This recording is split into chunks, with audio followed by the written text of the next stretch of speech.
Hey everybody, it's Robot here from Vespa Motorsport and ScooterWest.com here in San Diego, California. If you need parts for your Vespa, you know where to come, ScooterWest.com. Today, a nice and quick video. If you have a Vespa ET4 all the way back to 1996, all the way up to around 2013, 2014, with the LX, the GT, GTS, they had a clock that you set much like the old Casio, like wristwatch. And I'm gonna show you quickly how to set that clock.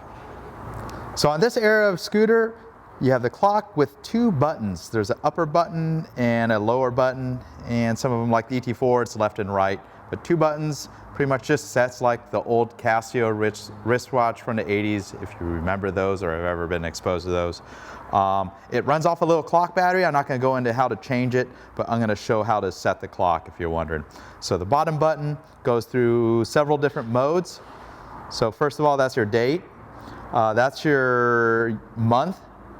That's your day. I never bother setting those because no one really cares what day it is when you're looking at the clock on a scooter. So now I'm at the hour mark and we'll either show a P or A for AM or PM. Doesn't really matter because that's only pertains to the date. So right now it's 6:23. We're going to advance it to 6. And then you hit the bottom button again. We're at 33. Got to go all the way through 60. You know, and the best way is just poke at the button real quickly. I also like to use a ballpoint pen, the backside of a ballpoint pen, to advance through the minutes.